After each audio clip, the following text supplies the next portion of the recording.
Hello student, আজ আরেকটি নতুন ভিডিও ক্লাস 5 বিষয় ইংরাজি ফাইনাল পরীক্ষার প্রশ্নপত্র অর্থাৎ থার্ড ইউনিট টেস্টের কিছু প্রশ্ন নিয়ে তোমাদের সাথে আলোচনা শুরু করতে চলেছি। তাহলে চলো পড়া শুরু করি। দেখো এখানে আছে read the following passage and answer correctly, মানে নিচের যে নিচের অনুচ্ছেদটি এটা পড়তে হবে এবং সঠিকভাবে প্যাসেজের নিচে কতগুলো প্রশ্ন হচ্ছে সেই প্রশ্নগুলোর উত্তর দিতে হবে। In the 1986 Seoul Olympiad, when Usha was just 22 years old, she became Asia's sprint queen by winning the 20 100 meters, the 40 meters, the 40 meters hurdles and the 4x40 meters relay race। অর্থাৎ এখানে বোঝাচ্ছে যে 1986 সালে সিওল এশিয়াডে যখন উষা জন্মগ্রহণ করেছিল তার বয়স ছিল মাত্র 22 বছর। তিনি অর্থাৎ উষা কি করেছিল, যখন এই যে হার্ডেলস যে রেসটা হয় সেখানে 200 মিটার 400 মিটার এবং 4x400 মিটার্স কি করেছিল, জয়লাভ করেছিল। The next 5 years saw her grow from strength to strength in the Asian tracks। পরবর্তী 5 বছর এশিয়ান ট্রাক একের পর এক সে উন্নতি ঘটতে থাকে, মানে শক্তি বৃদ্ধি হতে থাকে। উষা had become an icon for Indian women athletes and a living legend in Kerala। কি হয়েছিল, উষা ইন্ডিয়ান মহিলাদের অর্থাৎ অ্যাথলেটস হয়েছিল আইকন এবং কেরালার এবং কিংবদন্তিতে পরিণত হয়েছিল। এটাও বলা যেতে পারে উষা ভারতীয় মহিলা ক্রীড়াবিদের জন্য একটি আইকন এবং কেরালার জীবন্ত কিংবদন্তি হয়ে উঠেছিল। Where new borns babies were regular named after her. তখন কি হয়েছিল, এমনকি সেখানকার শিশুরাও তার নাম স্মরণ করত, অর্থাৎ যেখানে নিয়মিত নবজাত শিশুদের নাম রাখা হতো তার নামেও, সে এতটা প্রতিষ্ঠিত ছিল। একের দাগে কি আছে, অ্যান্সার দ্য ফলোয়িং কোশ্চেন। এখানে দেখো 3টি প্রশ্ন থাকবে, এক একটা প্রশ্নের মান থাকবে 2 করে, 3টি করলে 6 নম্বর, মানে নিম্নলিখিত প্রশ্নগুলো এই নিচের প্রশ্নগুলো উত্তর দিতে হবে। এ দাগে আছে how old was Usha when she participate in the Seoul Asiad.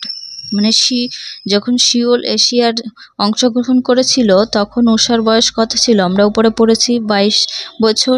তার উত্তর কি লিখতে হবে, Usha was only 22 years old when she participate in the Seoul Asiad. তার বয়স ছিল হচ্ছে 22 বছর। এই দাগে আছে how popular is Usha in her state, মানে উষা কোন রাজ্যে জনপ্রিয় ছিল। উত্তর কি বলতে হবে, Usha had become a living legend in her state where new born babies were regularly named after হার।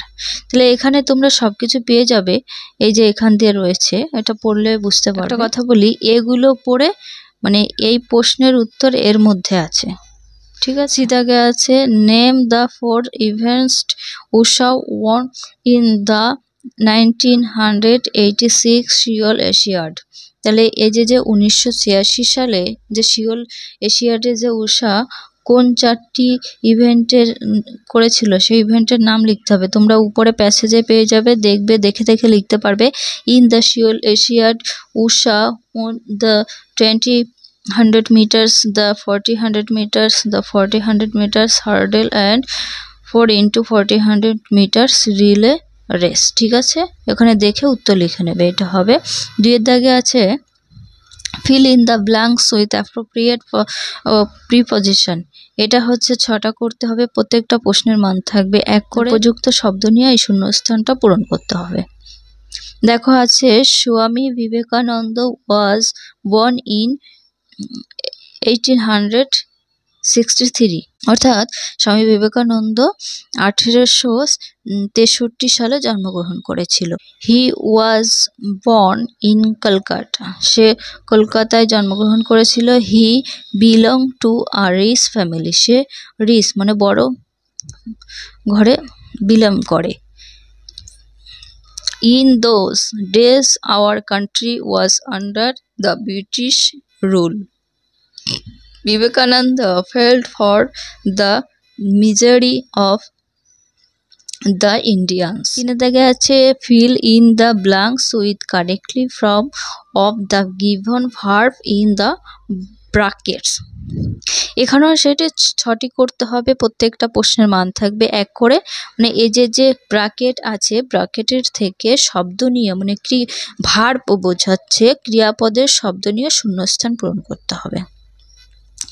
এতে আছে লাস্ট সানডে রিড, এখানে ভিজিটেড আছে জু, দ্য জু, তাহলে কি হবে ভিজিটেড। লাস্ট সানডে বোঝাচ্ছে মানে আগের কথা বোঝানো হয়েছে, পাস্ট টেন্স, সেই জন্য ভিজিটেড হবে।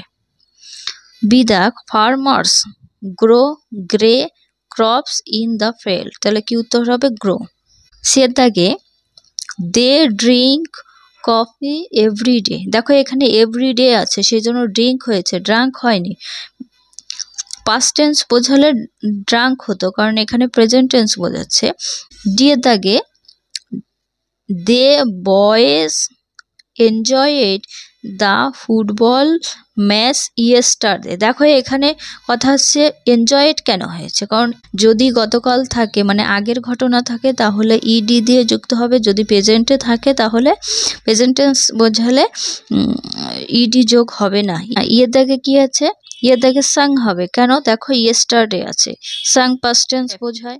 We go to school everyday by bus, দেখো এখানে গো কেন হয়েছে, প্রেজেন্ট হবে কারণ এভরিডে মানে প্রতিদিন, ঠিক আছে। 4 দিকে চলে আসবো, fill in the gaps with article a or an the, এখানে প্রত্যেকটা প্রশ্নের মান থাকবে 1 করে, 4টি লিখতে হবে। শূন্যস্থানগুলো পূরণ করতে হবে এ অথবা অ্যান বা দা দিয়ে, যেটা যেখানে উপযুক্ত শব্দ হবে সেখানে সেটা বসিয়ে দিতে হবে। এর দাগে আছে he is an honourable man, উত্তর এগুলো আমি সব করে দিয়েছি। My best friend gifted me a watch. C এর দাগে we visited the Taj Mahal last year. D দাগে he is an MA in English, এখানে ভায়েল বোঝাচ্ছে উচ্চারণটা, MA দিলে পরে MA বললে ভায়েল বোঝায়। 5 এর দাগে আছে match the words in column A with their meanings in column B. 7টি করতে হবে, প্রত্যেকটা প্রশ্নের মান থাকবে 1 করে, একটা লিখলে 1 নাম্বার পেবে। এ স্তম্ভের সাথে বি স্তম্ভ মেলাতে হবে। আমি উত্তরগুলো করে দিয়েছি, তোমরা আরেকবার দেখে নাও। এখানে রয়েছে ডিসপ্লিজ, ডিসপ্লিজের সাথে হবে স্টুডেন্টস মানে শৃঙ্খলা বোঝায়। রয়্যাল, রয়্যালের সাথে হবে ম্যাজেস্টিক। তারপরটা হবে ইমান্স, ইমান্সের সাথে হবে উইজ মানে প্রচুর বোঝায়। তারপরে হচ্ছে সাইলেন্স, সাইলেন্ট মানে তো হচ্ছে নীরব চুপচাপ বোঝায়, কি হবে কেপ্ট কোয়াইট। নেক্সটে কি হবে টার্গেট, টার্গেটের সাথে হবে গোল। পরটা হবে প্রমিনেন্টলি, এর সাথে হবে ডিস্টেন্সলি। পরটা অবজার্ভ মানে হচ্ছে নোটিস মানে লক্ষ্য করা, কোনো কিছু লক্ষ্য রাখা বলতে পারো। তারপরে চলে যাবো 6 দাগে আছে feel in the gaps with words given in the help box. এটা প্রত্যেকটা প্রশ্ন থাকবে 1 নাম্বার করে, 5টি করলে 5। সাহায্যকারী বাক্সের থেকে শূন্যস্থানগুলো পূরণ করতে হবে। হেল্প বক্সটা আগে দেখে নিতে হবে। তার প্রথমে কি আছে রেডি, রেডি মানে কি প্রস্তুত হওয়া, সারপ্রাইজ মানে অবাক বা বিস্মিত।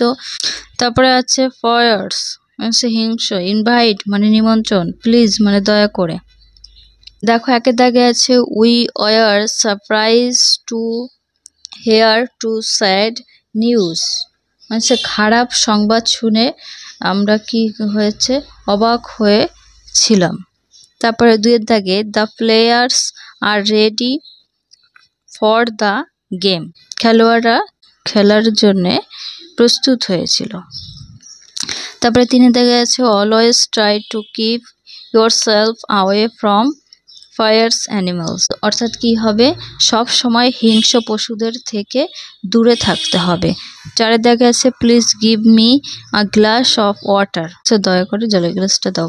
5 এর দাগে Renuka invite all her friends on her 10th birthday, মানে রেনুকার বার্থডেতে কি হয়েছিল, আমন্ত্রিত করেছিল। 7 এ আছে মেক সেন্টেন্স, প্রত্যেকটা সেন্টেন্সের জন্য 1 নাম্বার করে থাকবে, 6টি করতে হবে। 1 এর দাগে কি আছে, পায়োনিয়ার, পায়োনিয়ার দিয়ে সেন্টেন্স লিখতে হবে, আছে he was a pioneer of British. আরেকটা লিখতে পারো he help pioneer new route to the west. তারপরেটা উডল্যান্ড, উডল্যান্ড হচ্ছে কি হবে, behind our house he have planted a woodland tree. Next 3 এ আছে কিন, হি ভেরি কিপ্ট student and works very hard.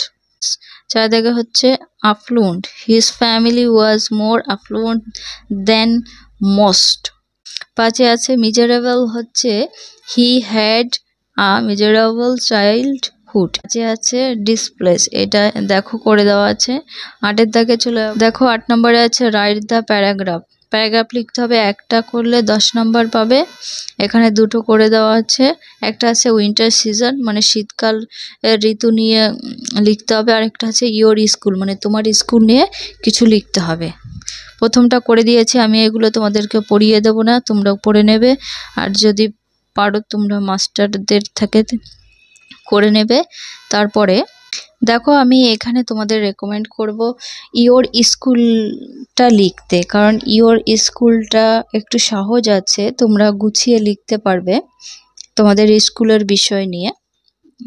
এটা দেখো আমি বলে দিচ্ছি, মাই স্কুল ইজ নেম ইজ, মানে যার যার স্কুলের নাম লিখবে, ঠিক আছে, এইখানটা স্কুলের নাম লিখতে হবে। ইট ইজ ইয়োর বিউটিফুল, মানে তোমার স্কুলটা খুবই সুন্দর। মাই school is 6 kilometres away from my home, মানে তোমার স্কুলটা তোমার বাড়ির থেকে 6 কিলোমিটার দূরে। অথবা তোমরা এখানে 6 কিলোমিটার না লিখেও লিখতে পারো my school is near my house, মানে তোমার বাড়ির কাছে স্কুলটা।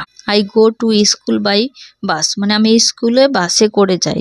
যদি তোমাদের বাড়িটা স্কুলের থেকে দূরত্ব হয় তাহলে এগুলো লিখতে হবে। তোমরা যে সাইকেলে করে গেলে লিখবে বাইসাইকেল, এরকম করে লিখবে, বাসে গেলে বাস লিখবে, যার যেমন। মাই school is the best school in our city, মানে আমার স্কুলটা আমার সিটি, আমার শহরের থেকে সব থেকে best. I learn my new things every day at school, আমার স্কুলের থেকে প্রতিদিন কিছু নতুন নতুন শিখতে পাই। We study many subjects at school. My school is Bengali medium school, মানে আমার স্কুলটা বাংলা মিডিয়ামের। My school has a very big playground, মানে আমার যে স্কুলটা এটা অনেক বড় রাউন্ড নেওয়া চারিদিকে। I have many friends at school, আমার স্কুলে অনেক বন্ধু আছে। We enjoyed studying and playing together, মানে আমরা একসাথে খেলা করি এবং আনন্দ করি। I love to go to school, আমি স্কুলে যেতে ভালোবাসি। There are nice lush garden with beautiful plants and trees, আর যে স্কুলের পাশে সুন্দর গার্ডেন এবং বিউটিফুল সুন্দর সুন্দর প্লান্টস এবং ট্রি আছে। There are also computers in the school for our use.